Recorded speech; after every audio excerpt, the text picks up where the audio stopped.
Okay. And we're live on Facebook too. Hi, Elena. Hi, Katherine. Hi, thanks for having us.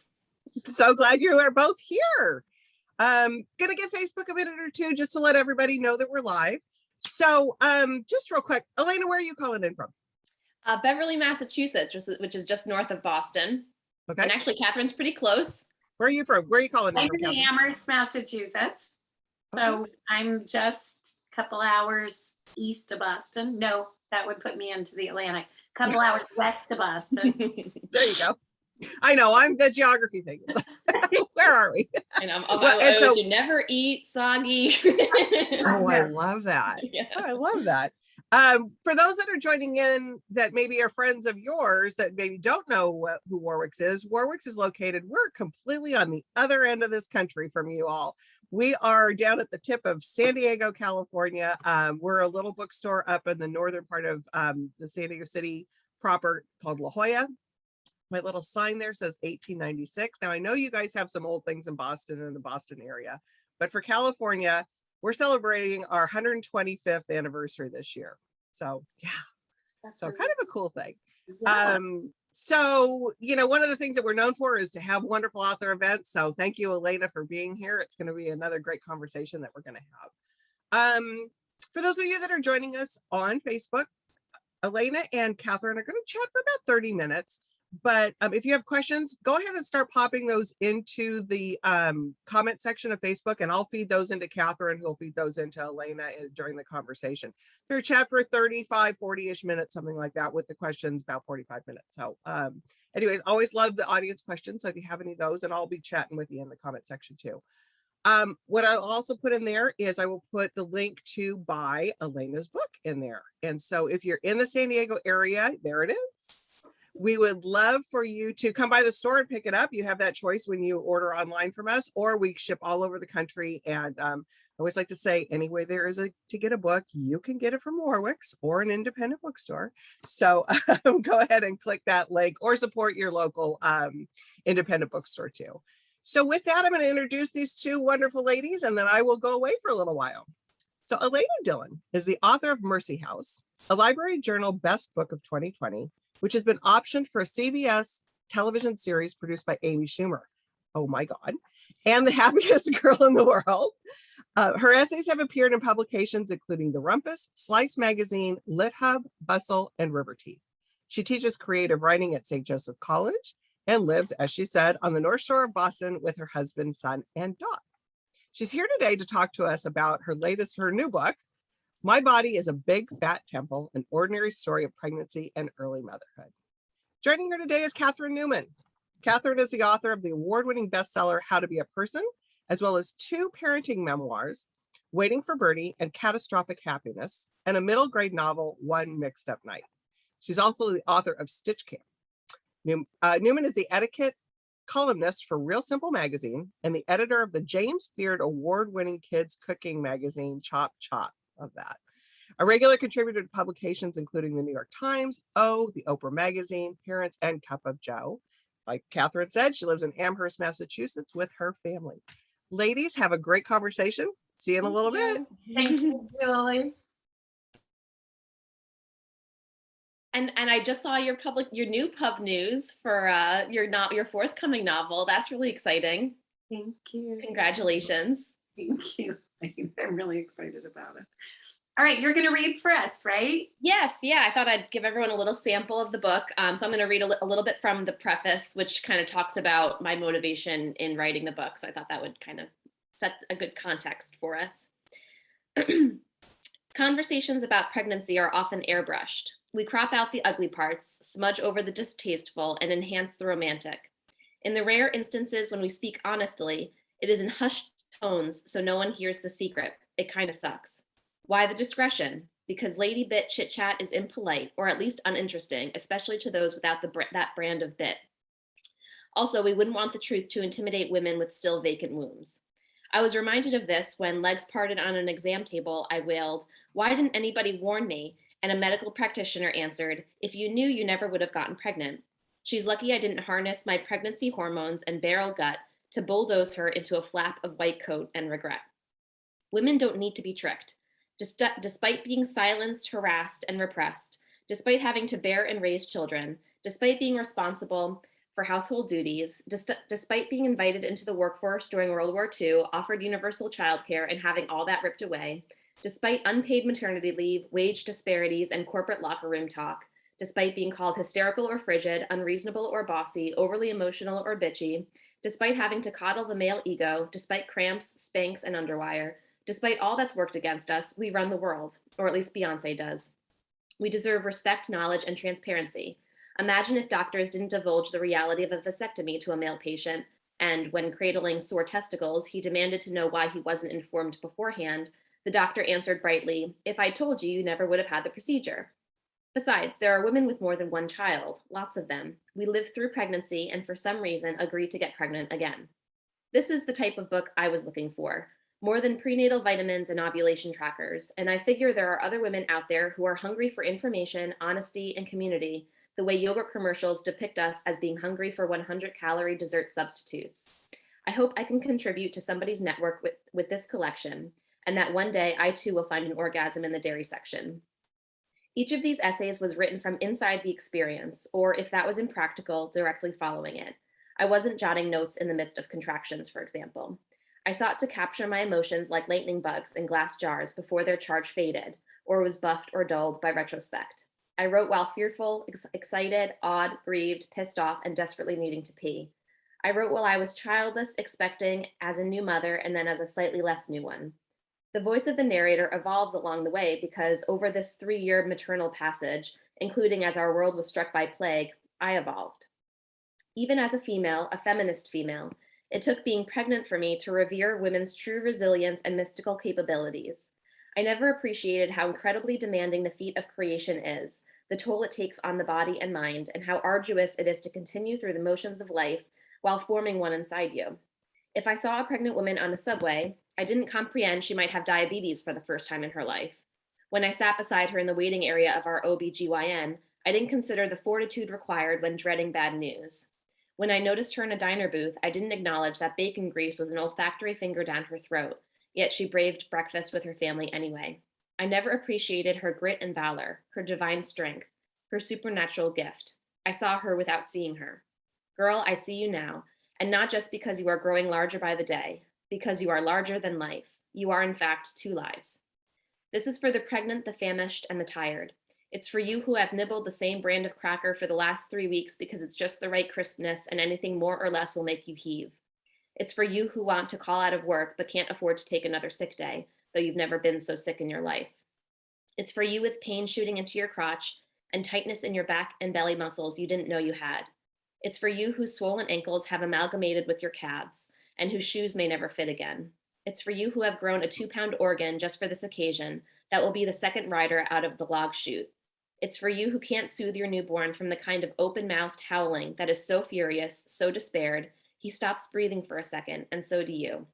It's for you who are so overwhelmed by maternity you can't remember who else you are. It's for you who expected motherhood to be different and worry it will never get better. It's for you who want to be a mother, even if only sometimes, and for you who don't. I wrote this to process why I was afraid, stressed, frustrated, uncomfortable, hopeful, fractured, and amazed by pregnancy and preliminary parenthood, and why those feelings matter to me and to our collective human experience. Call it therapy, academic inquiry, my craft, my living, call it whatever you want. Here it is, and I hope it honors the struggle that is necessary to the survival of our kind, but that is so often overlooked, underappreciated, shrugged off, or forgotten completely. Thank you. That was awesome. I love that. It's really what you do too. Like I just, I kept having this great, not to date myself as like a, 70s feminist or whatever, but I kept having that great feeling about the, the personal being political reading it. Like it's such a feminist book, both explicitly and just inherently. And I just loved it. It's like, it's hilarious and you like shit your pants and like, it's so funny and so good. And also is so, the fact of it is so profound. Like it's so constantly saying about all of it, both the part that's putatively biology and the part that's putatively culture, it's saying to women, you might not know about any of these things, either of these parts that are kind of conspired to fuck with you. You know, that it's like, on the one hand, there's just these things that happen to your body, but then there's also no cultural lens to apprehend those things or not appropriate treatment for them. And I just loved that. So, but when you were reading that just now, I wondered a little bit I had forgotten that you had written this book as you went, although it's clear when you're reading it. Like it feels that way, you know, that it's not just like, oh, in hindsight, Right. you're that way. But just when you said that, I had that Hamilton-y, like I wrote my way out feeling. And I was wondering a little bit, because you don't do a lot, it makes for great reading. Like you don't foreground the fact of writing that much in the book. We're not really aware of you that frequently as like a writing presence. You know what I mean? Like we're aware of you very much in your like pregnant body and your maternal self and psyche. And I'm just wondering to what extent you feel like that writing changed your experience as you were having it. You know what I'm asking? Yeah, I think the act of writing probably helped clarify why I was feeling certain things. And that's kind of why I was drawn to writing in the first place. I often, have this kind of confusion of emotions, and I start the process of an essay, and only by the end do I actually pinpoint what it is I'm feeling and why I'm feeling that way. So I think part of that process of just, getting all these experiences out and kind of going into different scenes that were kind of like outraged me, and connecting it to different cultural aspects, and anatomical aspects, kind of clarified in general why I was, so shocked by how little we know and talk about the pregnant experience. So yeah, I guess like the act of writing just kind of helped me translate all my frustrations into kind of a more clear understanding. Yeah, right. And then there's like a little taming of the chaos because narrative, like Right. it does. I mean, even though like you're so at pains not to like smooth anything out, I don't mean that, but there is something about like narrative, I don't know, that is kind of reassuring as you're creating it. Like it's Yeah. And so I was actually, something that impressed me like about writing in the heat of it, and then having to go back and revise it, and seeing like just how the narrator naturally evolved from the course of the beginning to the end without me manipulating that at all. Like as a writer, when I'm doing novels and stuff, like I have to kind of shepherd my character along her growth journey, but like having lived it and then writing it like in the present as those went along, it was kind of remarkable to see that natural progression and to see like that growth arc just on its own. that's so cool.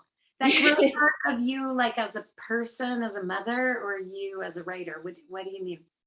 I think I mean me as a person, like I realize like I think the voice of the narrator changes a bit, I like think so too.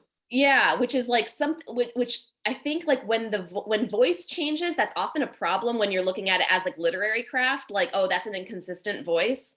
Yeah, But I know. in this case, because it was like, first person and it was a memoir, it was kind of fascinating to me, and I wouldn't wanted to alter it, to match the tones more accurately, because it was like a demonstration of this, evolution. Like this opening too, like this Yeah. becoming incredibly vulnerable, because in a way I feel like it's funnier and angrier and then becomes a little more vulnerable. I'm sorry, now I'm like laying on this motherhood trip onto you, but there is something about it that is really like profound to me. Yeah, no, I think you're right. It becomes more tender, which Yeah. is like I've been tenderized. Yes. Yeah, that's so You true. were And like, tenderized. and I That's think, yeah, and the jokes at the beginning are probably a little bit more like quippy and like offhanded and stuff. And like then it's like it gets very meaty at the end. Oh my Yeah. God, it's really true. And do you feel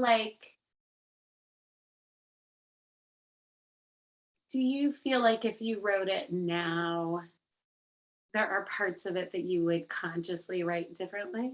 Yes, absolutely. Which is I'm really grateful that I didn't choose to have this experience and then write it, because it was even hard to revise many portions. I mean, especially like the chunk about like not bonding with my baby at the I beginning.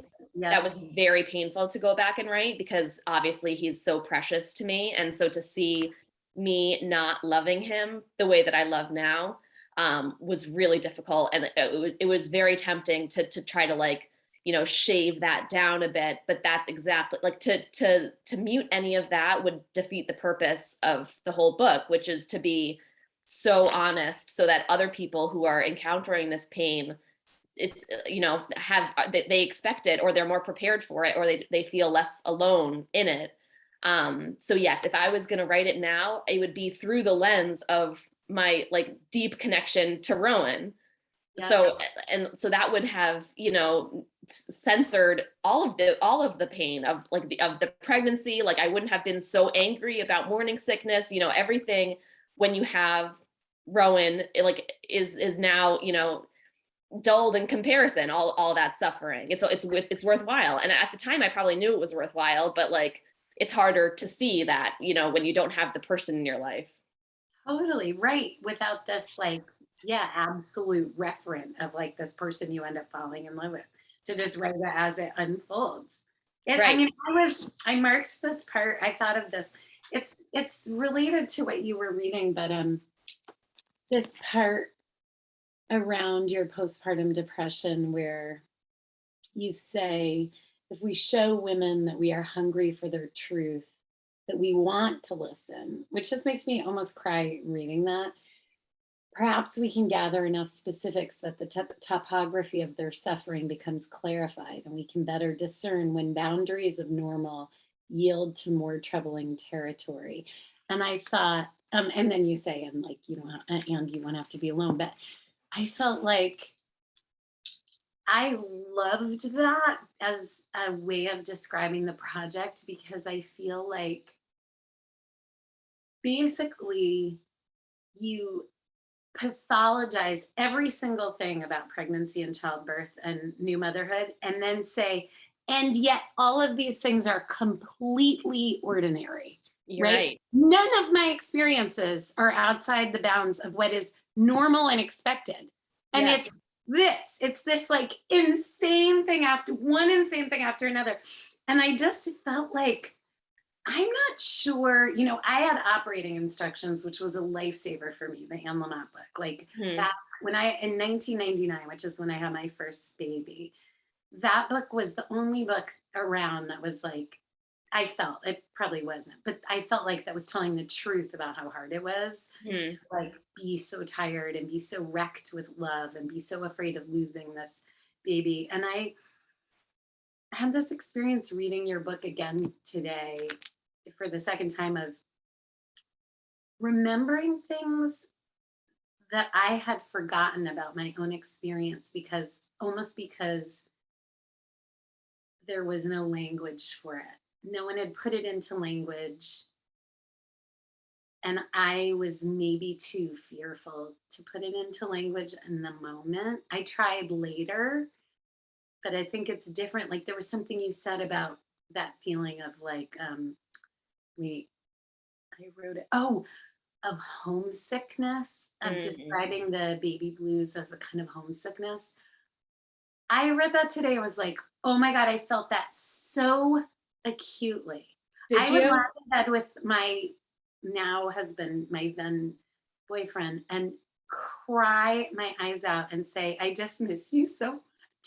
And he was like, right there. Yeah, right. And it felt like my whole life had like receded really fast, like in a movie, like behind a weird veil. And I was like, wait, we used to, and the cat was like didn't seem like my regular cat, and everything was Right. so alien and strange. And when I read that, there were just so many things I read that I felt like, bless you for putting this into language while it was real and present to you, because it would be I think you could have almost any kind of experience of postpartum depression and read that and feel human and feel either like it was normal or like maybe it wasn't, right? Like you could read that and be like, wow, I'm having something even worse than that. Yeah. And like go be I medical. still don't even know if like, because I feel like that period is so poorly defined and presented to us. I still don't know if I had postpartum depression or if it was the baby blues, or like where that line ends and one other begins, and if I should have gotten treatment. I mean, like, I have the same. isn't that crazy that like, how many women are like go like, and 80% of women have the baby blues. So like that's most of women. And Oh my God, and the baby blues, which just sounds like someone's playing a saxophone on like a Sandra Boynton card, where you're like, Jesus Christ. everything is so cutesy. I know, morning sickness. So the baby blues. I Yeah. had this like crippling anxiety about whether or not the baby was going to die while he was sleeping, and whether or not I secretly hoped he would. Right. Like, and then I thought, if he dies while he's sleeping, would it be really grotesque for me to go back to sleep until the morning and make a bunch of calls then? Like, Finally get a full night's sleep. He's already dead. I'm going to get a couple hours in and just like, but I remember having thoughts like that and just being like, I am an absolute monster and I will be the worst parent. And I'm just going to be like this the whole time. Right. And that's normal. And that's like what most people are feeling, things like that. But nobody speaks of it. So that when you're having those thoughts, you're like, wow, I am clinically insane right now. Yeah, I know. And what a relief to like, if you've had those feelings, or if you're having those feelings, to hear somebody else say it, and then to like recognize your experience in somebody else. Oh, totally. I mean, I wrote the thing that I got probably the most comments about in the book I first wrote was when I was so worried all the time. And I think what I had was like clinical anxiety after childbirth. And I was so worried all the time that Ben was going to die. Worried. I worried about every possible way he was going to die. And I wrote that that I fantasized about having him euthanized just so I could stop worrying that he was going to die. I could just have it done, be done with it. Inevitable has happened. And just move on. Yeah. And I got so much mail about that particular thing, which was the scariest thing I'd probably actually put out there. And it was the thing that probably spoke to the most people. Yeah. Yeah. I mean, the scariest thing that I put out there was that I didn't love my son. Like that is like the worst thing a mother could say. And before this book came out, and like as I was in that first year, like mothers would come up to me kind of like in a tiptoe way, like, and people who had been recent mothers, and like, how's it going? And like, and it's almost like one of you is waiting for the other one to admit that it's absolutely terrible, you know, before the other one can just like drop their bail and like, I know, isn't it terrible? And so someone came up to me and I was like, I don't know. I kind of thought I'd be more connected. I'm a little nervous about that. And then like, as soon as I like spoke that little bit, she was like, I didn't love my son for a whole year, and now we are so close. But like, so it's these things that we are harboring, like right, like under the surface, and just waiting for somebody else to say that they feel the same.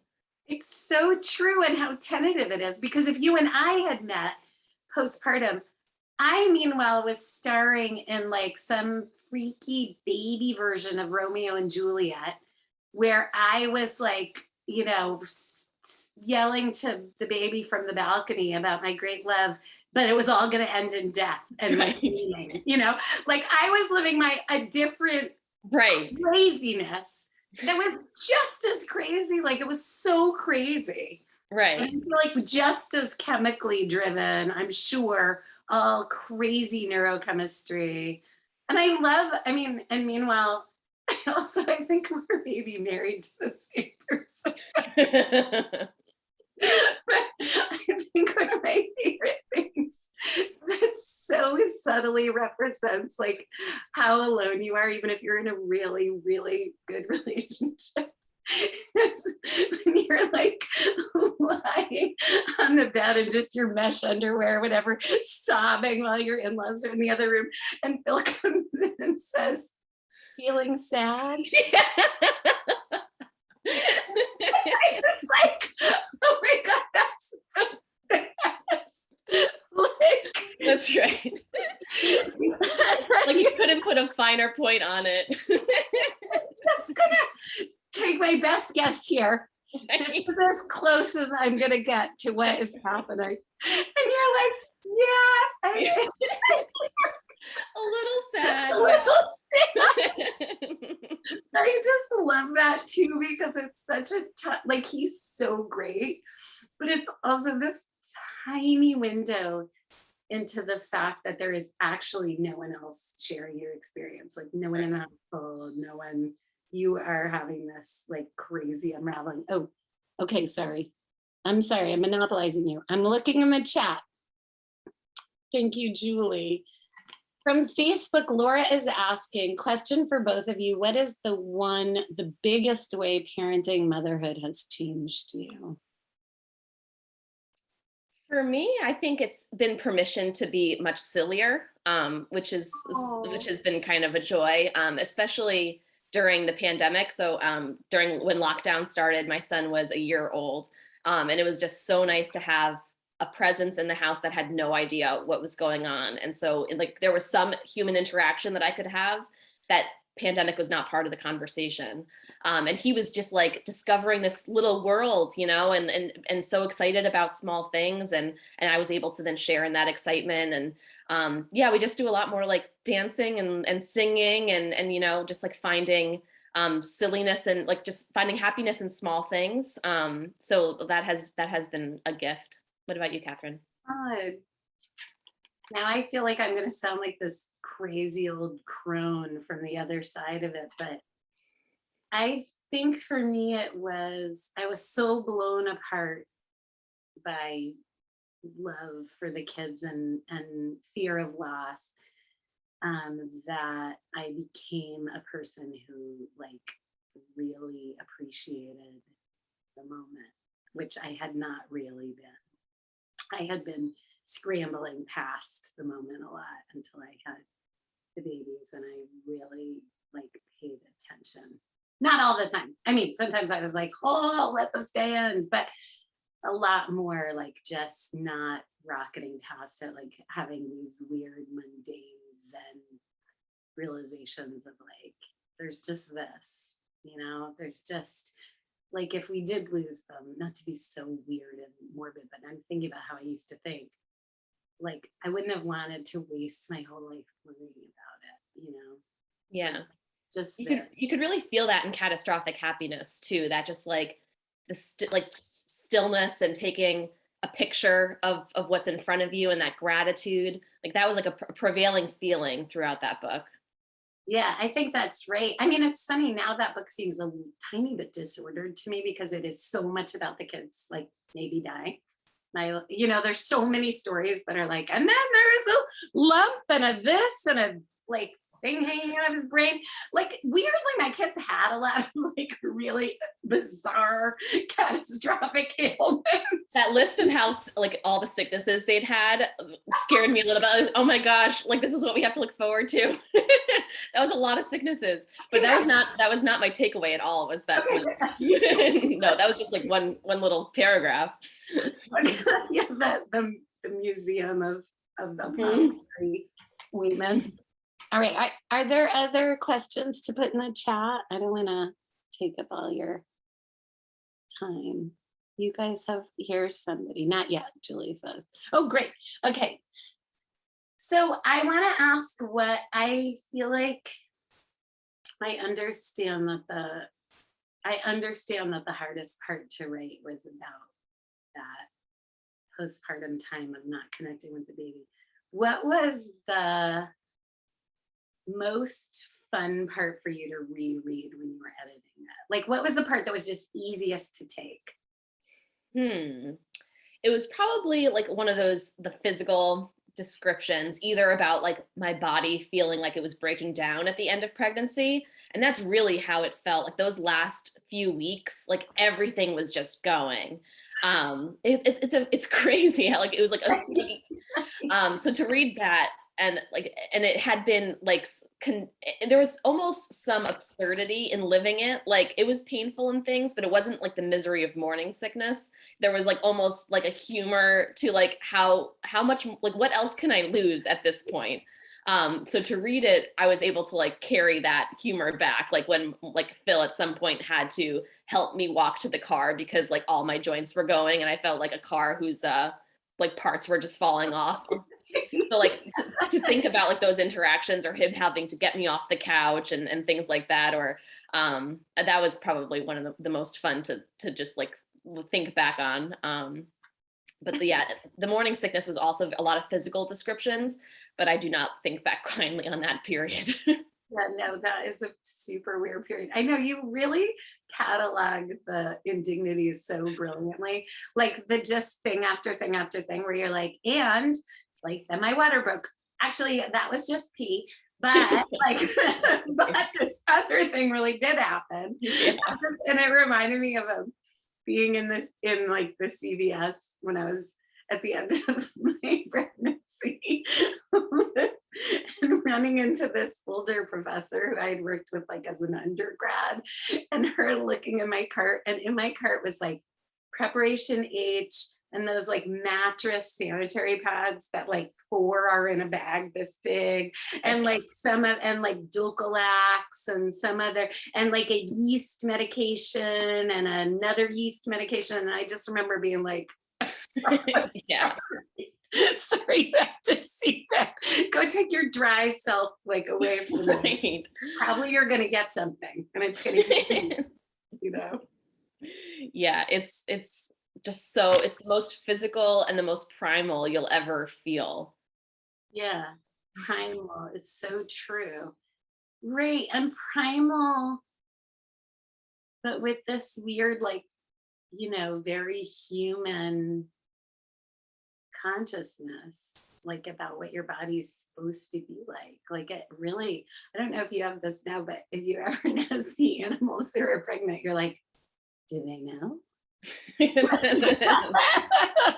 they're like, what the hell is this? Or are they like, this is all going to lead up to this thing? Right. They're not taking Instagram photos with their hand over their stomach. Not right to make other people feel weird. I know.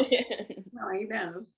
And let's see. I can consult my list of questions. I'm making sure that there's nothing else in the chat. Surely you have a question about postpartum indignities now, but I can ask more.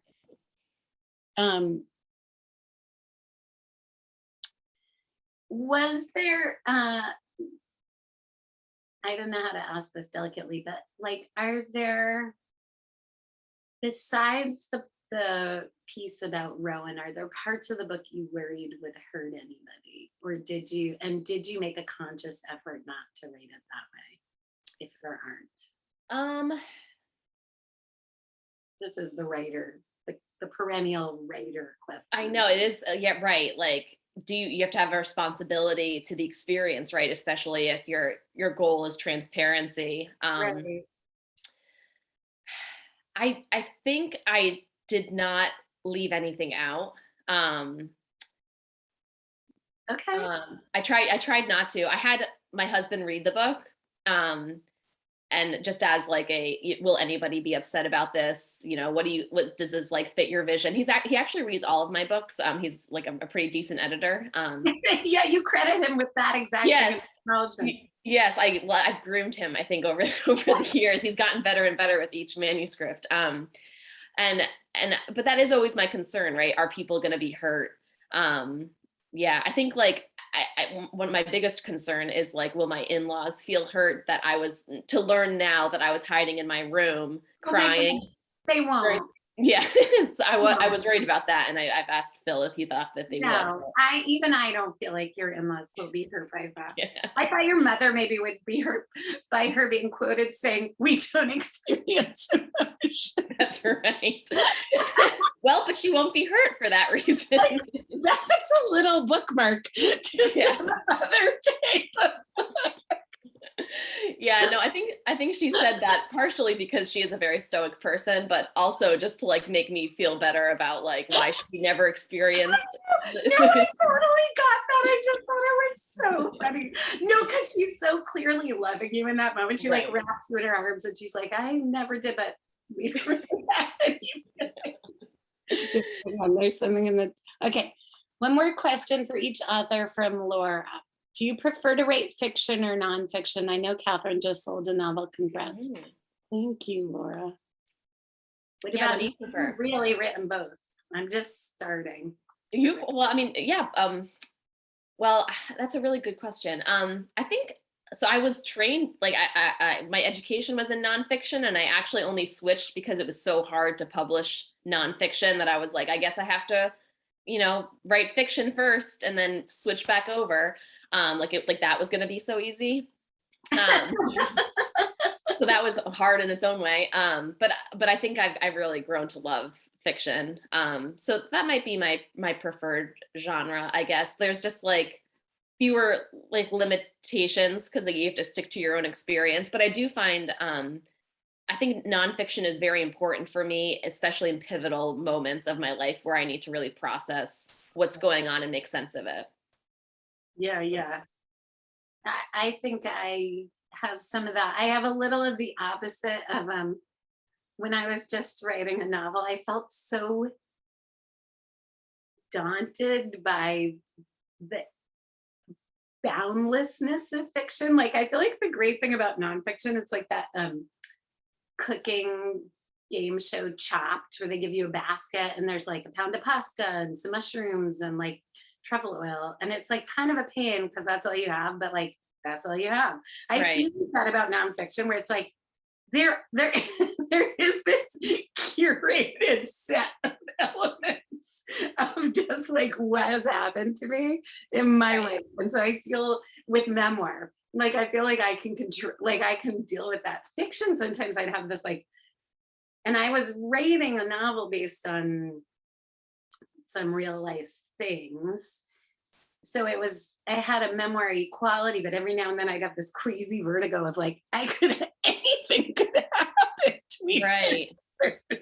Like anything in the whole world or anything not of this world. Anything. Right. So you just get lost in the possibilities. There's too many. It was like a little daunting, or something could be either a sentence or a chapter or like half the book.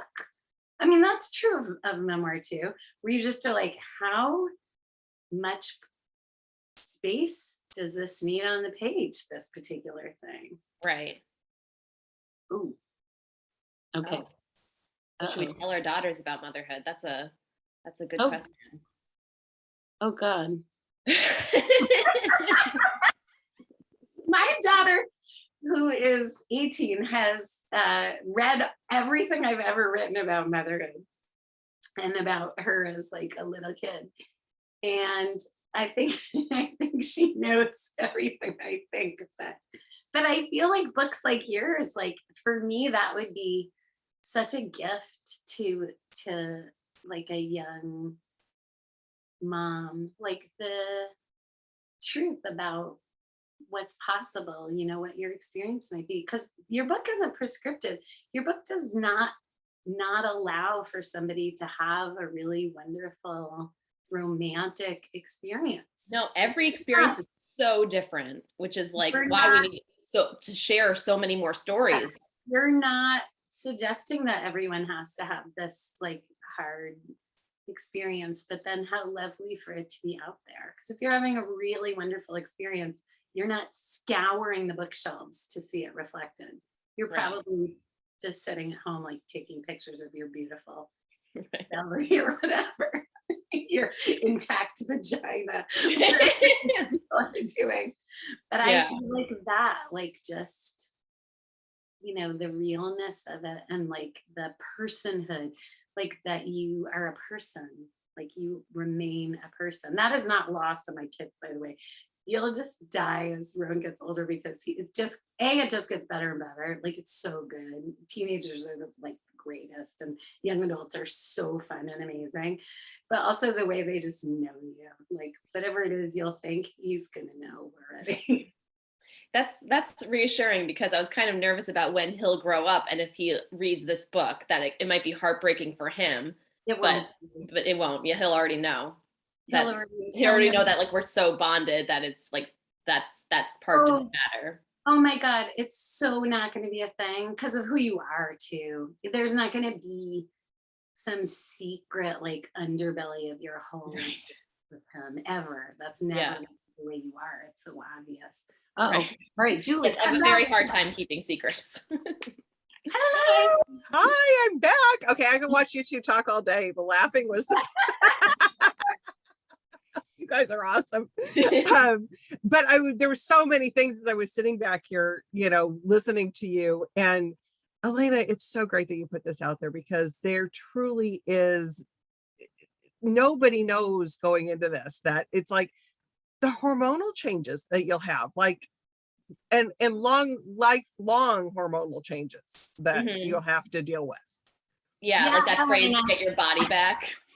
You just I don't, thought it was dead. right, right. And your boobs, like those are never going back. It's Yeah, the stretch marks. those perfect B cup things that you had, you know. I know, Julie, aren't you impressed that I didn't even get into it with her about menopause? I did not Right. even get down that particular path. Don't go down that one. Let her stay naive for a few more years. Let her have this bliss with her little children.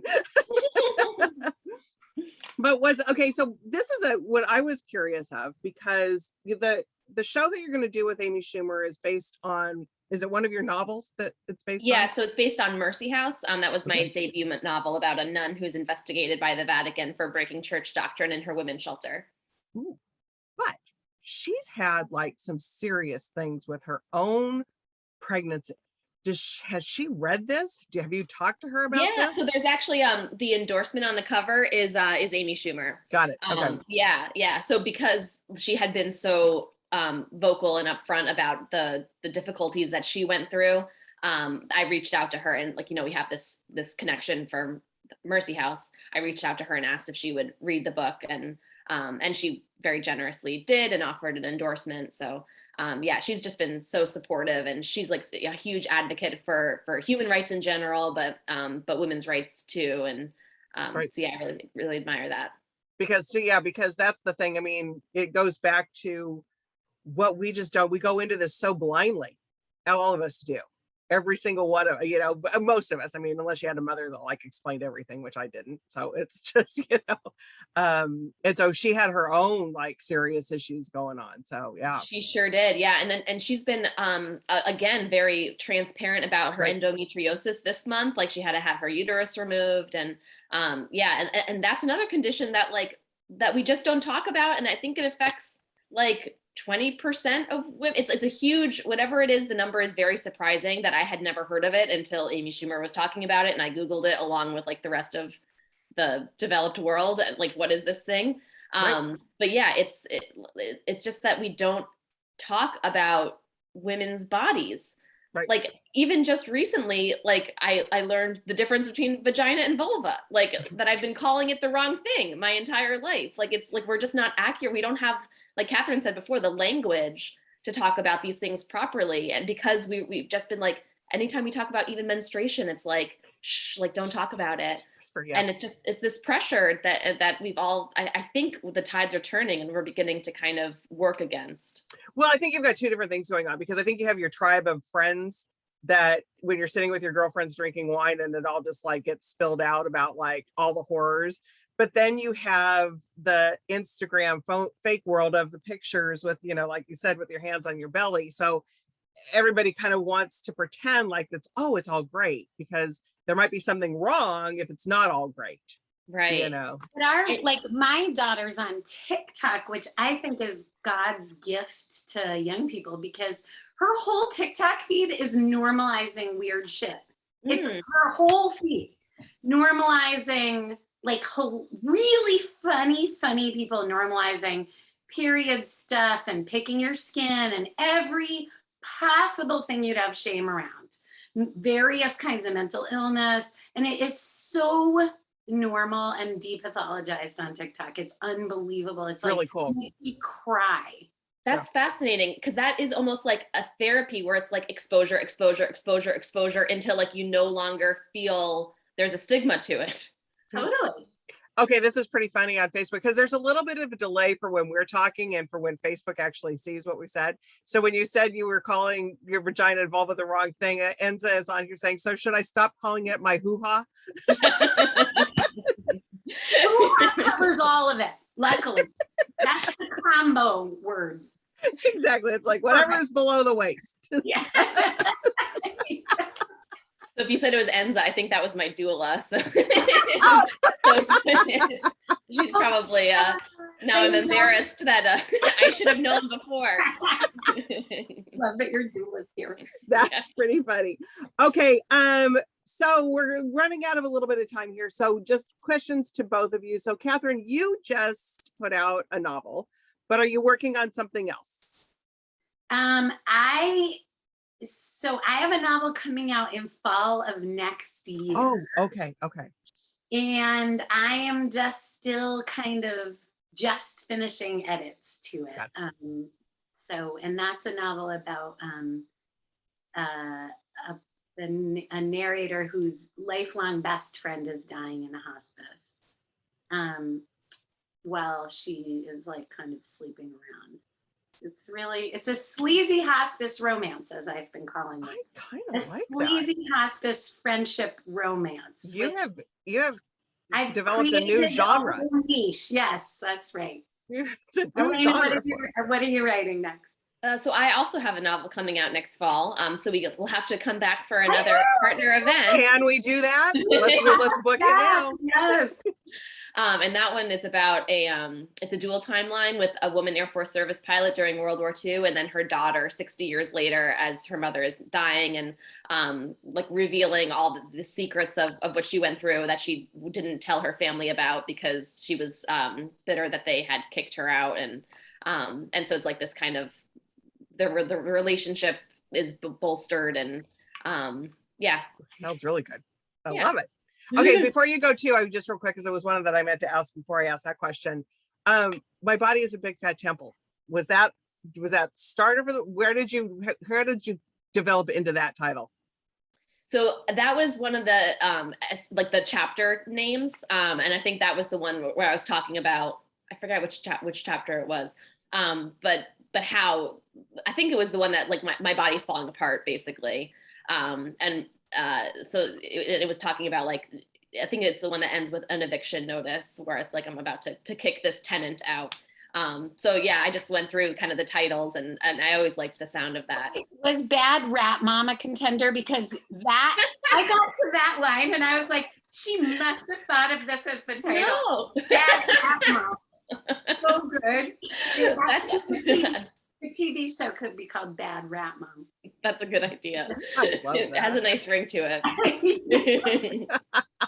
Laura says that as the publicist, we're booking both of you for your novels next year, so we'll get a date for that one. Oh, maybe we'll be in a real world and you guys can come to the store and we can. Let's fly out to San Diego. Woo! I love it. You two, it's been so great meeting both of you, having you both here. Thank you for your time. And the book is in the chat. My Body is a Big Fat Temple. Go ahead and click on that, and have a great night. Yeah, and if you buy today, it will benefit Every Mother Counts, which is a nonprofit organization that works to make pregnancy and childbirth safe for every mother everywhere. Ooh.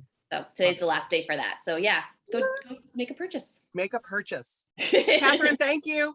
Thank Bye, everybody. Thank you so much, Katherine. For having us. Thanks for having us. Good night.